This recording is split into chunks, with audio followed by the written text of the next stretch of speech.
자, 2020년 서울시 보건직 그리고 의료기술직 공중보건 문제입니다. 그래서 서울시 문제는 이제 공개가 되고 있기 때문에 공개된 문제를 바탕으로 제가 해설 특강을 진행을 할 거고요. 올해 공중보건 문제 같은 경우는 난이도가 어렵지 않았어요. 그래서 실제 시험이 끝나고 저희 수강생한테 전화가 왔어요. 공중보건 다 맞았다고 너무 기뻐하면서. 그래서 아마도 꽤 많은 수험생들이 만점을 받지 않았을까, 공중보건 같은 경우는. 그런 생각이 드는 이제 문제의 난이도였고요. 자, 하나씩 문제를 보도록 할게요. 공중보건 역사적 사건 중에서 가장 먼저 발생한 것을 묻고 있는데, 제너가 우드종두법을 개발한 것은 언제? 우리가 여명기로 분류를 했었고요. 여명기 중에서도 1798년에 해당이 됐어요. 자, 연도까지는 사실 몰라도 다 뭐 중세기냐, 여명기냐, 황립기냐 이걸 가지고 여러분들이 다 구분해서 문제 풀 수 있고요. 근데 그 중에서도 특히 제너의 우드종두법 같은 경우는 중요하기 때문에 제가 연도까지 기억해라 라고 말씀드렸던 거였죠. 자, 코후에 의해서 결핵균이 발견됐다. 코후가 다 여러 가지 균을 발견한 것은 황립기에 해당이 됐었죠. 그 중에서도 1882년이 결핵균을 발견한 시기였고, 그래서 코후 같은 경우는 1880년대 초반에 이제 다양한 균, 결핵균, 뭐 콜레라균, 탄저균 등을 발견했죠. 자, 베니스에서 패스트 유행적에 온 여행자를 격리했다. 자, 이렇게 패스트 유행으로 인해서 유행자를 격리한 것은 중세기에 해당이 됐었죠. 그래서 패스트가 유행했던 시기 자체가 1348년부터 47년부터 48년 정도의 기간이었고, 그 후에 1477년 정도부터 이탈리아나 뭐 프랑스 이런 데에서 격리가 시행이 되기 시작했죠. 그래서 중세기에 해당이 되고요. 자, 독일의 비스마르크도 마찬가지로 코후와 함께 황립기에 해당이 됐고, 최초의 질병보호법은 연도 중요하다라고 강조했던 것 중에 하나였죠. 1883년에 해당이 됐죠. 그래서 가장 먼저 발생한 것은 3번이 되겠고요. 자, 자연독에 의한 식중독 원인이 된 독성분이 아닌 것. 그럼 우리가 식중독의 원인에 해당하는 것들은 세균에 의한 식중독, 세균성 식중독, 그 다음에 자연독 식중독, 화학적 식중독으로 구분을 했었고, 자연독에 의한 식중독에는 또 동물에 의한 거, 식물에 의한 거. 그래서 동물에 의한 거는 뭐 보거라던가 조개라던가 이런 것들이 있었고요. 식물은 버섯 또는 뭐 매실, 오두박꽃 등등등 식물에 의한 독이 굉장히 많이 있었죠. 자, 그걸 구분하는 거고, 테트로도톡신은 누구예요? 독어에 의한 독어의 독소가 테트로도톡신이었고, 엔테로톡신은 뭐였어요? 포도상구균 식중독에서 포도상구균이 만들어내는 장독소가 엔테로톡신이었죠. 그래서 이 포도상구균에 의한 장독소는 자연독이 아니라 세균성 식중독에 해당이 됐었고요. 베네로핀은 조개인데, 조개 중에서도 모시조개 같은 거. 모시조개나 또 뭐가 있을까요? 바지락, 굴 등에 있는 게 베네로핀이었고, 무스카리는 버섯이죠. 그래서 나머지는 다 자연독에 의한 식중독이고, 아닌 것은 엔테로톡신. 정답 2번이고요. 3번 문제, 교육환경보호구역의 중에서 절대보호구역. 자, 절대보호구역은 어디로부터? 학교 출입문으로부터 50m까지의 지역을 절대보호구역이라고 했고, 학교 출입문이 아니라 학교 경계선으로부터 200m까지의 거리를 상대보호구역이다라고 했었죠. 그래서 정답 1번이고요. 자, 우리 교육환경보호구역을 설정하는 것 보시면, 교육감은 학교나 학교 설립 예정지 경계로부터 200m까지 안의 범위를 보호구역으로 설정하는데, 그 중에서 절대보호구역은 학교 출입문으로부터 50m까지를, 상대보호구역은 학교 경계로부터 200m까지의 지역을 상대보호구역으로 설정한다라고 했고, 관리는 누가 한다? 이 보호구역에 대한 관리는 학교의 장이 한다라고 했어요. 자, 다음 4번 문제. 카드뮴 중독으로 인해서 일본의 환경오염 문제를 사회적으로 크게 부각시켰던 것. 자, 대표적인 게 카드뮴 중독, 그 다음에 수은 중독이 있었는데, 카드뮴 중독하면은 이따이 병이었고요. 수은 중독하면은 미나마타 병이었죠. 그래서 정답 이따이 병.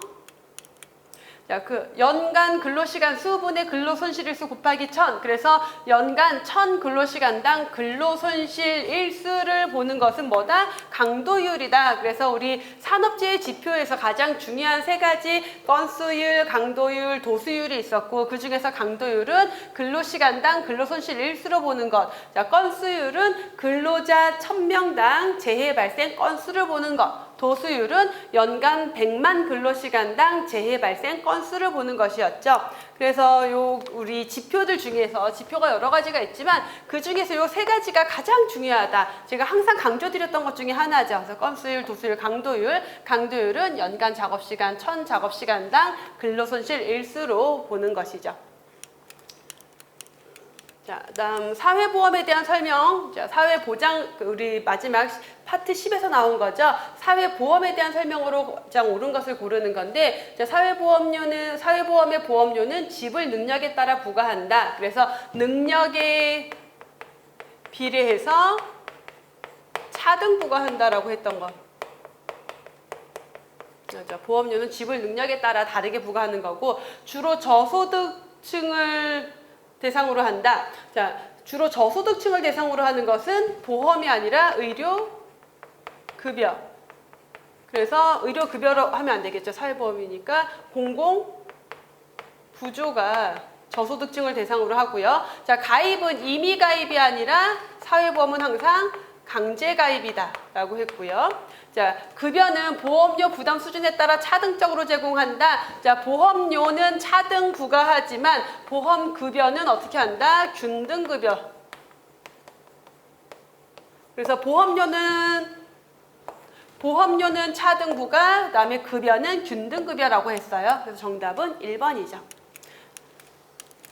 다음 수질오염 평가에서 오염도가 낮을수록 결과치가 커짐. 다시 말하면 결과가 값이 클수록 좋은 걸 묻고 있는 건데 화학적 산소 요구량은 뭐예요? 그 물에 오염이 돼서 오염물질들, 유기물을 분해하는 데 필요한 화학적으로 분해하는 데 필요한 산소의 요구량이죠. 이게 높다라는 것은 분해해야 될 요구량이 많다라는 거고요. 이 COD를 측정할 때 과망간산 칼륨 소비량으로 측정하죠. 이 소비량이 높다라는 것 자체가 분해해야 될 유기물이 많다라는 것. 자, 용존산소가 높다라는 거는 물에 녹아있는 물이 산소가 많다라는 것. 그 말은 물이 깨끗하다. 그래서 용존산소는 높을수록 좋은 것. 얘네들은 낮을수록 물이 깨끗한 것. 자, 생화학적 산소 요구량은 생물학적 산소 요구량 얘기하는 거죠. 그래서 미생물이 물속에 있는 오염 물질들을 분해하는 데 필요한 산소 요구량이다라고 했어요. 마찬가지로 얘가 높다라는 것은 분해해야 될 유기물질이 많다라는 거죠. 그래서 정답은 용존산소가 되겠고요. 자, BOD 오염물질, 하수, 폐수 내의 오염물질이 미생물에 의해서 분해되는데 사용되는 산소량이다라고 했고, BOD가 높다라는 것은 유기물질이 많다라는 거고, 그 말은 결국은 그 물에 용존산소가 줄어들게 되겠죠. 미생물이 사용하니까. 화학적 산소 요구량 마찬가지로 유기물질 분해하는 데 소비되는 산소량인데 이번에는 미생물이 아니라 산화제, 어떤 거? 과망간산 칼륨, 증크론산 칼륨 같은 것들을 이용해서 마찬가지로 이게 높다라는 것, 사용량이 높다라는 것, 그 오염된 물질이 많다라는 거죠. 용존산소량은 물속에 녹아있는 산소량. 그래서 용존산소가 부족하다라는 것은 오염도가 높다라는 것. 반대로 물이 깨끗하면은 용존산소량이 많아지겠죠. 자, 10번에 식품의 보존 방법 중에서 화학적 보존법을 묻고 있는데, 자, 절임법, 가열법, 건조법, 조사살균법, 얘네들은 다 물리적인 방법이고요. 절임법만 화학적인 방법이죠. 제가 여러분들 수업할 때 식품의 저장법이라던가 또는 우리 소독 방법들, 식품의 보관을 위한 소독 방법들, 이런 것들 할 때 이게 물리적인 방법인지 화학적인 방법인지에 대해서 분류하는 문제가 최근에 꽤 많이 나온다라고 했어요. 산업보건에서도 어떤 그 직업병과 관련돼서 화학적인 원인에 의한 건지 물리적인 원인에 의한 건지, 환경보건에서도 소독이 화학적인 소독 방법인지 물리적인 소독 방법인지 이거 분류하는 문제가 꽤 많이 나온다. 그래서 이렇게 분류를 해드렸었죠. 그 문제가 그대로 나온 거고요. 가열법, 건조법, 밀봉, 저장법, 자외선 살균법 이런 것들은 모두 물리적인 방법, 염장, 당장, 산저장 이런 것들이 다 절임법이죠. 뭔가 소금에 절이고 설탕에 절이고 되고 이런 것들은 화학적 보존법이다라고 보시면 되겠죠. 그래서 정답은 1번이고요. 자, 9번 문제 헬스플랜 2020 문제 경기도 공중보건에도 출제됐고 경기도 보건행정에도 출제됐고 또 서울시 공중보건에도 출제됐고 이렇게 출제 비중이 높다라고 강조해드렸던 거는 여러 지역에서 계속 유사하게 문제가 출제가 되죠. 자, 옳지 않은 거 연결. 안전환경보건은 식품안전 손상 예방 맞고요. 만성퇴행성 질환과 발병 위험 요인 관리니까 구강보건 정신보건 들어가겠고 인구 집단건강관리 근로자 학교 해당이 되죠. 건강생활 실천 확산인데 신체 활동 제가 요것도 요 비만이 마치 건강생활 실천에 들어갈 것 같지만 아니다. 어디에 만성퇴행성 질환과 발병 위험 요인 관리에 해당하는 게 비만이다라고 구분해서 강조해 드렸던 거죠. 자, 건강생활 실천 확산에는 금연, 절주, 신체활동, 영양 4가지만 들어간다. 아닌 것 4번이고요. 그래서 자, 만성퇴행성 질환과 발병 위험 요인 관리는 사망 원인 1위인 암 그리고 건강 관리하기 위해서 건강검진 중요하다라고 했고요. 대표적인 만성질환 관절염, 심뇌혈관 질환 그리고 비만이 여기 있다라고 강조해드렸죠. 거기에 정신보건, 구강보건이 있고요. 뭐 감염 관리 같은 경우는 예방 접종 기본적으로 해야 되고 그다음에 감염병 유행할 때 비상 방역 체계 가동하는 것, 의료 관련 감염과 결핵 에이즈 포함됐고요. 안전 환경 보건은 식품 안전, 손상 예방 2가지라고 했죠. 인구 집단 건강 관리는 우선 건강상 취약한 모성, 영유아, 노인, 그래서 생애 주기 중 건강상 취약한 집단들 들어가고 그다음 모여 있는 사람들 근로자, 군인, 학교 모여 있으니까 집단적으로 관리하기 좋다라고 했고요. 취약 가정이랑 장애인까지 포함이 되죠.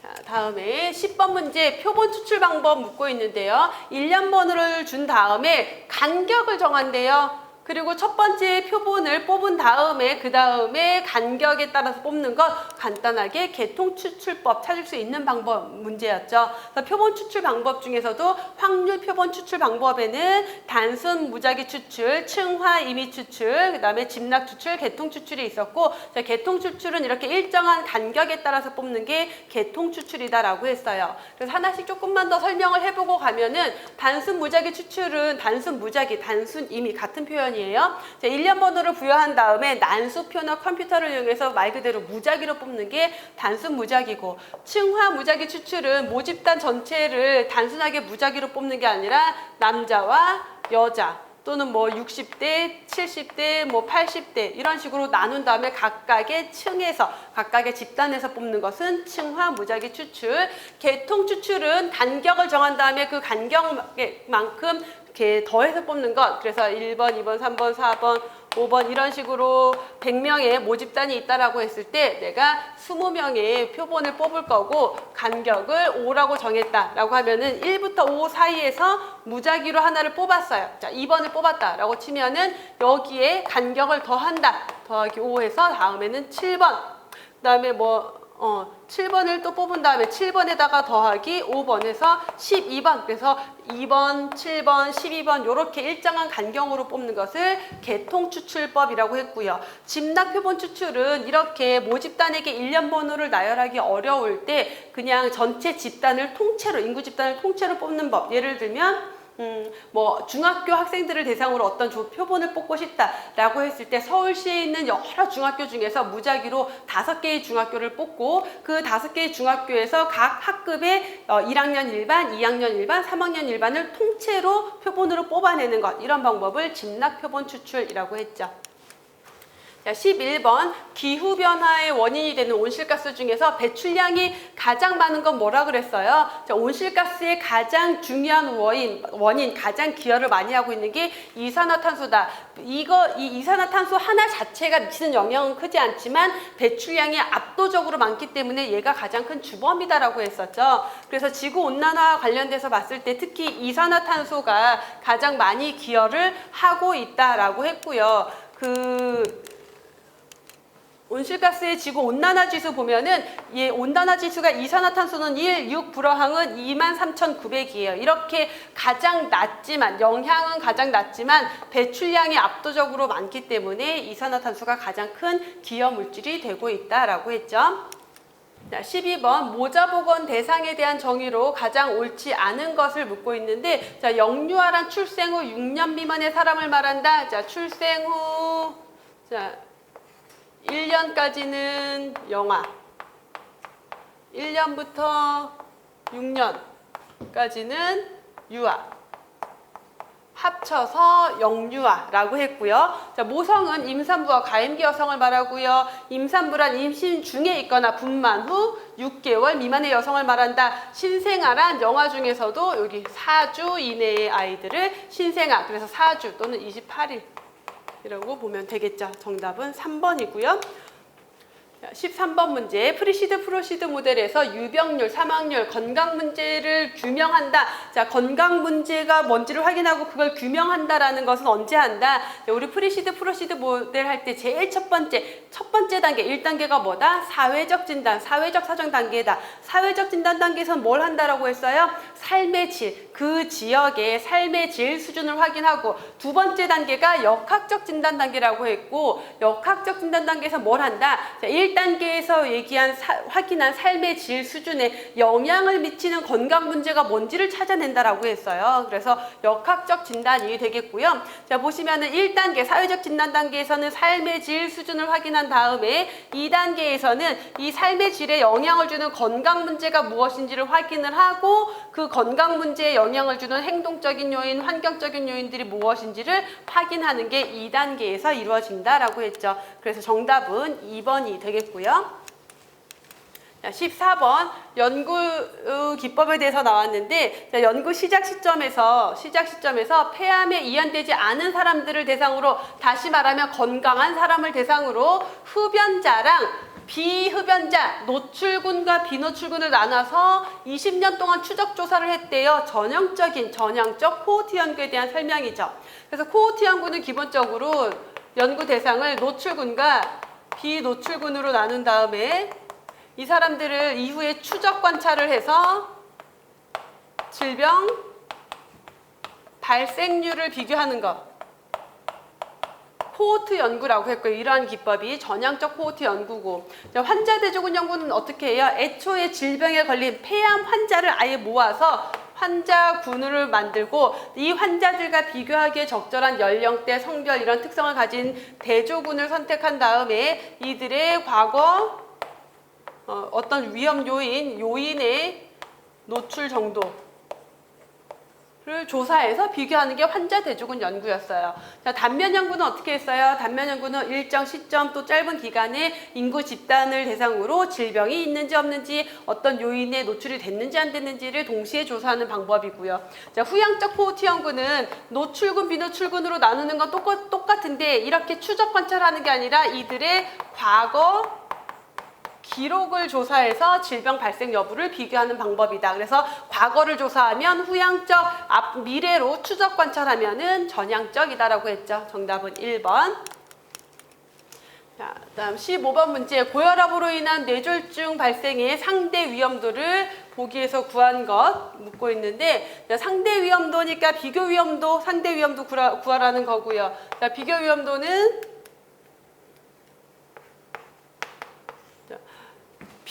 자, 여기서 보시면은 노출군, 비노출군, 질병 발생한 사람, 질병 발생하지 않은 사람이에요. 그러면 비교 위험도는 누구분의 비노출군에서의 질병 발생률, 비노출군이 누구예요? 전체 200명, 정상 혈압인 비노출군이 200명이 있는데 그 중에서 60명의 환자가 발생이 됐고요. 자, 노출군 200명 중에서는 90명의 환자가 발생이 됐대요. 자, 그럼 분모 똑같으니까 지워주고, 자, 그래서 얘를 그냥 다 계산을 해보면 뭐 분모 똑같으니까 지워주고, 60분의 90이니까 이거 계산하면 2분의 3 해서 아마 1.5가 나오겠죠. 그래서 정상 혈압인 사람에 비해서 혈압이 높은 사람들에서의 뇌졸중 발생률이 1.5배 높다라고 우리는 해석할 수가 있다라고 했죠. 정답은 4번이고요. 자, 다음 16번 문제. 코로나 그냥 이름만 넣은 거예요. 워낙 코로나가 이슈가 되니까 문제에 코로나 문제를 넣어야 될 것 같은데, 코로나 자체로는 사실 아직 제가 여러분들 시험 보기 전에 코로나19에 대해서 쭉 정리한 것을 학습 자료실에 다 올려서 이제 공유를 해드렸는데, 사실은 그 자료나 제가 강의 중에서도 말씀을 드렸지만 아직 확실하게 정립된 이론이 없기 때문에 코로나 질병 자체에 대해서 문제가 나오기 어렵고 그냥 이제 이렇게 예시로 하나 넣으면서 다양한 역학 연구 기법이라던가 질병 감시나 이런 것들 문제가 나올 수밖에 없겠죠. 자, 코로나19 환자 1000명 발생했을 때 제일 먼저 실시해야 될 것 이건 뭐냐면 어떤 감염병이 발생이 됐을 때 제일 먼저 뭘 해야 되냐. 근데 보니까 그냥 분석, 역학, 연구 이름만 나와 있어요. 이름만 나와 있어요. 그러면 우리가 1단계, 2단계, 3단계, 1단계 역학 뭘 먼저 한다? 기술 역학을 통해서 1단계 기술 역학을 통해서 가설을 세우고 원인이 뭔지 추정을 한 다음에 가설을 세우고 2단계 역학은 뭐예요? 분석 역학을 통해서 가설을 검증하고 3단계 역학은 그것을 수리적으로 뭔가 이론에 대한 모델을 만들고 수식화하는 게 이론 역학이다라고 했죠. 그래서 정답은 기술 역학이고요. 역학조사의 환이라고도 하는데 우리가 1단계 역학을 기술 역학이라고 했어요. 그래서 어떤 질병에 대한 자료 수집하고 분석하고 그걸 통해서 가설을 설정한 다음에 2단계 역학인 분석 역학을 통해서 이 가설을 검증하고 3단계 이론 역학을 통해서 조사 결과를 수식화하고 질병 관리에 이제 어떤 도식을 만드는 거죠. 자, 다음 17번 문제. 자, 이 문제는 여러분들 진짜 이번에 수학 분석 제가 수업 중에도 아마 공중보건 파트 특히 기술직 준비하시는 분들 공중보건의 보건행정 문제가 나오는데 제가 보기에는 제가 흐름을 파악했을 때 수학 분석이 나올 가능성이 높다라고 판단이 들어서 수업 중에 되게 여러 번 기본 이론에서도 심화 이론에서도 문제풀이에서도 모의고사에서도 얘를 정리를 해드리고 심지어 여러분들 마지막 마무리 특강에서 이거를 또 꼭 찍어서 제가 강의를 해드렸는데 그 문제가 5월달 시험에 경북 의료기술직 문제 공중보건에 나왔어요. 그래서 근데 또 학생들이 어려워해가지고 그거를 제가 특강을 하면서 또 추가 설명을 해드리고 자료까지 만들어서 추가로 더 올려드렸는데 6월 시험에 또 나왔어요. 거의 신들린 찍기 신곡이 아닐까 이 정도면은 그쵸 이 문제는. 그래서 수학 분석 나왔는데 심지어 제가 자료 여러분들 교재에서 그 심화이론 뭐 문제풀이 할 때 드렸던 자료에 있는 문장 그대로 나왔어요. 사업을 축소 폐기하는 방어적 전략. 자, 이런 전략은 WT 전략에 해당이 된다라고 했던 거 요거 수업에 했던 내용이죠. 요걸로 한번 정리를 하고 가면은 수학 분석이라고 하면은 조직이 내부적으로 가지고 있는 강점과 약점, 그다음에 이 조직이 처한 어떤 환경에서의 기회와 위협을 분석해서 만약에 조직의 강점과 기회가 있다라면은 공격적인 전략을 해야 된다. 그래서 사업 구조나 사업의 영역, 시장을 확대해 나가는 전략이 적절하다라고 했고요. 조직의 약점이 있지만 어떤 기회가 있다라면은 구조 조정이나 혁신 운동을 통해서 국면을 전환하는 전략이 필요하다라고 했고요. 자, ST 전략. 우리가 강점은 있지만 위협이 오고 있어요. 그럴 경우에는 뭔가 다각화 전략을 통해서 새로운 사업으로 진출하거나 새로운 시장, 새로운 기술, 새로운 고객을 확보하는 방법이 적절하다라고 했고, 자, 약점 위협 WT는 위협도 있고 조직의 약점도 있을 때 방어적 전략이 필요하다. 사업의 축소나 폐기가 필요하다. 요거 그대로 출제된 거죠. 그래서 정답은 WT 전략이죠. 그래서 제 수업을 들었던 학생들은 이 문제는 당연히 다 맞췄을 거다라고 믿고 있고요. 자, 다음 18번 문제. 근로자 건강을 보호하기 위한 조치로 가장 옳지 않은 것.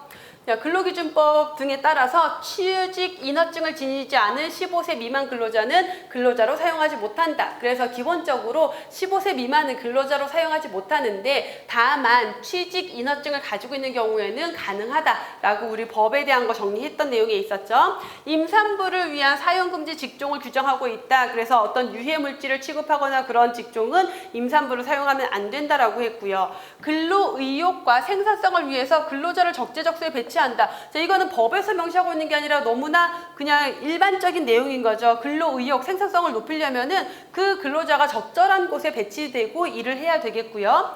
근로기준법상 수유 시간을 보장한다라고 했어요. 그래서 옳지 않은 것 4번이고, 우리 교재에 있는 근로기준법 정립에서도 특히 여성과 소년과 관련된 규정을 보시면 15세 미만인 자는 근로자로 사용하지 못하는데 다만 노동부 장관이 발급한 취직 인허증을 지닌 자는 사용할 수 있다라는 거고요. 임신 중이거나 산후 1년이 지나지 않은 여성에 대해서는 보건상 유해 위험한 작업에 사용하면 안 된다라고 명시를 하고 있죠.